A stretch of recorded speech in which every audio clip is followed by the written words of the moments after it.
ಸ್ನೇಹಿತರೆ, ಶಾಶ್ವತ ನಿವಾಸಿ ದೃಢೀಕರಣ ಪತ್ರ PRC ಅಂದರೆ ಪರ್ಮನೆಂಟ್ ರೆಸಿಡೆನ್ಷಿಯಲ್ ಸರ್ಟಿಫಿಕೇಟ್ ಅನ್ನ ಆನ್ಲೈನ್ ಅಲ್ಲಿ ಅಪ್ಲೈ ಮಾಡಬಹುದಾ?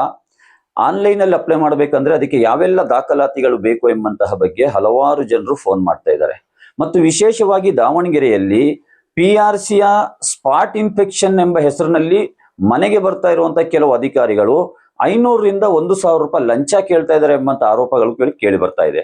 ಹಾಗಾಗಿ ಇವತ್ತಿನ ಈ ವಿಡಿಯೋದಲ್ಲಿ PRCಯನ್ನು ಯಾವ ರೀತಿ ಆನ್ಲೈನ್ ಅಲ್ಲಿ 1 ರೂಪಾಯಿ ಖರ್ಚಿಲ್ಲದೆ ಅಪ್ಲೈ ಮಾಡಬಹುದು ಮತ್ತು ಅದಕ್ಕೆ ಯಾವೆಲ್ಲ ದಾಖಲಾತಿಗಳು ಬೇಕು ಎಂಬುದರ ಬಗ್ಗೆ ಒಂದು ಮಾಹಿತಿಯನ್ನ ನಾನು ಹಂಚಿಕೊಳ್ತಾ ಇದ್ದೇನೆ.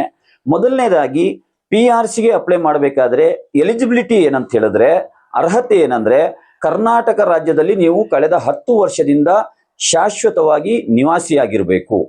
ಇದು ನಿಮ್ಮ ಎಲಿಜಿಬಿಲಿಟಿ. ಒಂದು ವೇಳೆ ನೀವು ಶಾಶ್ವತ ನಿವಾಸಿಯಾಗಿದ್ರೆ 4 ದಾಖಲಾತಿಗಳನ್ನ ನೀವು ಸಬ್ಮಿಟ್ ಮಾಡಬೇಕಾಗ್ತದೆ. ಮೊದಲನೇ ದಾಖಲಾತಿ ನಿಮ್ಮ ಆಧಾರ್ ಕಾರ್ಡ್, ಎರಡನೇ ದಾಖಲಾತಿ ನೀವು ಕರ್ನಾಟಕದಲ್ಲೇ ಜನಿಸಿದ್ದೀರಾ ಎಂಬತ್ತು ಪ್ರೂವ್ ಮಾಡಲಿಕ್ಕೆ ನಿಮ್ಮ ಬರ್ತ್ ಸರ್ಟಿಫಿಕೇಟ್, ಮೂರನೇ ದಾಖಲಾತಿ ಒಂದು ಸೆಲ್ಫ್ ಅಫಿಡವಿಟ್, ನಾಲ್ಕನೇ ದಾಖಲಾತಿ ಒಂದು ವೇಳೆ ನಿಮ್ಮ ಹೆಸರಿನಲ್ಲಿ ಯಾವುದಾದ್ರೂ ಆಸ್ತಿ ಇದ್ರೆ ಆ ಆಸ್ತಿಯ ಹಕ್ಕುಪತ್ರ, ಐದನೇದಾಗಿ ಆಪ್ಷನಲ್ ಒಂದು ದಾಖಲಾತಿ ಕೂಡ ಇದೆ. ಸಕ್ಷಮ ಪ್ರಾಧಿಕಾರದಿಂದ ನೀವು ಈ ರಾಜ್ಯದ ನಿವಾಸಿ ಅಂತ ಪ್ರೂವ್ ಮಾಡ್ಲಿಕ್ಕೆ ಇರುವಂತ ಯಾವುದಾದ್ರೂ ಒಂದು ದಾಖಲಾತಿಯನ್ನು ಕೂಡ ನೀವು ಸಬ್ಮಿಟ್ ಮಾಡಬಹುದು.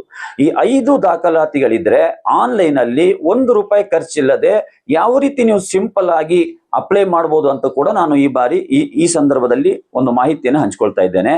ಅದಕ್ಕೆ ನೀವು ಮೊದಲನೇದಾಗಿ ಮಾಡಬೇಕಾಗಿರುವಂತದ್ದು ಗೂಗಲ್ ಕ್ರೋಮ್ ನಲ್ಲಿ ಹೋಗಿ ನಾಡ ಕಚೇರಿ 5.0 ಅಂತ ಹೇಳಿ ಟೈಪ್ ಮಾಡಬೇಕು. ಅದು ಟೈಪ್ ಮಾಡಿದ ತಕ್ಷಣ ನಿಮಗೆ ಒಂದು ಲಿಂಕ್ ಓಪನ್ ಆಗ್ತದೆ. ಅಲ್ಲಿ ಲಾಗಿನ್ ಪಬ್ಲಿಕ್ ಎಂಬುವಂತ ಒಂದು ಲಿಂಕ್ ಬ್ಲಿಂಕ್ ಆಗ್ತಾ ಇರ್ತದೆ.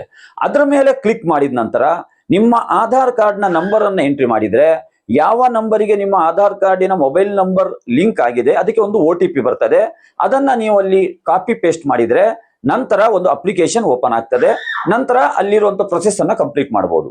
ಮತ್ತೆ ಈ ಅಪ್ಲಿಕೇಶನ್ ಅನ್ನ ನೀವು ಫಿಲ್ ಮಾಡಬೇಕಾದ್ರೆ ಅಲ್ಲಿ 4 ದಾಖಲಾತಿಗಳನ್ನ ಅಪ್ಲೋಡ್ ಮಾಡಬೇಕಾದ್ರೆ ಜಾಗೃತೆ ವಹಿಸಬೇಕಾಗಿರೋದು ಏನಂದ್ರೆ, ನೀವು 500 KB ಗಿಂತ ಕಡಿಮೆ ಇರುವಂತಹ ಒಂದು ದಾಖಲಾತಿಯನ್ನ ಸ್ಕ್ಯಾನ್ ಮಾಡಿ ನಿಮ್ಮ ಮೊಬೈಲ್ ನಲ್ಲಿ ಸ್ಟೋರ್ ಮಾಡ್ಕೊಂಡಿರಬೇಕು. ಆ ಲಾಸ್ಟ್ ಅಲ್ಲಿ ಡಾಕ್ಯುಮೆಂಟ್ ಅಪ್ಲಿಕೇಶನ್ ಅಪ್ಲೋಡ್ ಕೇಳಬೇಕಾದ್ರೆ ಅದನ್ನ ನಿಮ್ಮ ಮೊಬೈಲ್ ಇಂದ ಅಲ್ಲಿಗೆ ಅಪ್ಲೋಡ್ ಮಾಡಿ ಲಿಂಕ್ ಮಾಡಿದ್ರೆ ನಿಮ್ಮ ದಾಖಲಾತಿಗಳು ಅಲ್ಲಿ ಅಪ್ಲೋಡ್ ಆಗ್ತದೆ. 7 ರಿಂದ 10 ದಿನದ ಒಳಗಡೆ ನಿಮಗೆ ಆಟೋಮೆಟಿಕಲಿ ಆನ್ಲೈನ್ ಅಲ್ಲೇ PRC ಜನರೇಟ್ ಆಗ್ತದೆ. 10 ದಿನದ ನಂತರ ನೀವು ಆನ್ಲೈನ್ ಅಲ್ಲೇ ಹೋಗಿ RD ನಂಬರ್ ಒಂದು ಅಲ್ಲಿ ಜನರೇಟ್ ಆಗಿರ್ತದೆ, ಅದನ್ನ ನೋಟ್ ಮಾಡಿ ಇಟ್ಕೊಳ್ಬೇಕು. ಅಲ್ಲಿ ನೀವು ಆನ್ಲೈನ್ ಅಲ್ಲಿ ಅದನ್ನ ಡೌನ್ಲೋಡ್ ಕೂಡ ಮಾಡ್ಕೊಳ್ಬಹುದು. ಇದು ಸಿಂಪಲ್. ಮತ್ತೆ ಇನ್ನೊಂದು ವಿಚಾರ ಏನಂದ್ರೆ, ಇವಾಗ ಕರ್ನಾಟಕ ರಾಜ್ಯದ ನಾಡ ಕಚೇರಿ ಇರಲಿ, ಬೆಂಗಳೂರು 1 ಕಚೇರಿ ಇರಲಿ, ಎಲ್ಲಾ ಕಚೇರಿಗಳಲ್ಲಿ ಹಗಲು ಹೊತ್ತು ಸರತಿ ಸಾಲೆ ನಿಂತಿದೆ. 100 ಜನರು ಸರತಿಯಲ್ಲಿ ನಿಂತಿರ್ತಾರೆ. ನೀವು ಹೋಗಿ ಅಲ್ಲಿ ಬಿಸಿಲಿನಲ್ಲಿ ಸರತಿ ಸಾಲಿನಲ್ಲಿ ನಿಲ್ಲುವಂತ ಅವಶ್ಯಕತೆ ಇಲ್ಲ. ಆದ್ರೆ ದಿನದಲ್ಲಿ ಸರ್ವರ್ ಬ್ಯುಸಿ ಇರ್ತದೆ.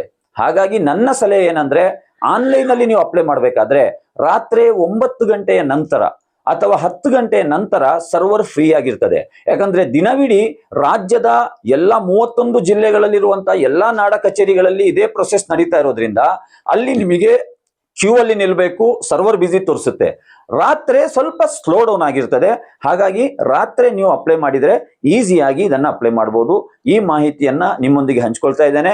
ನಾಡ ಕಚೇರಿಯ ಒಂದು ಲಿಂಕ್ ಅನ್ನು ಕೂಡ ನಾನು ಈ ವಿಡಿಯೋದೊಂದಿಗೆ ನಿಮಗೆ ಇಲ್ಲಿ ಲೆಫ್ಟ್ ಸೈಡ್ ಅಲ್ಲಿ ಬ್ಲಿಂಕ್ ಹಾಕ್ತೇನೆ. ಯಾರು ಕೂಡ ಪ್ಯಾನಿಕ್ ಆಗಬೇಡಿ. ಇದು ಬಹಳ ಈಸಿ ಇದೆ ಆನ್ಲೈನ್ ಅಲ್ಲಿ. ಆದ್ರೆ ಮಾಹಿತಿಯನ್ನ ತುಂಬಬೇಕಾದ್ರೆ ಸರಿಯಾದ ಮಾಹಿತಿಯನ್ನ ನೀವು ತುಂಬಬೇಕು. Thank you.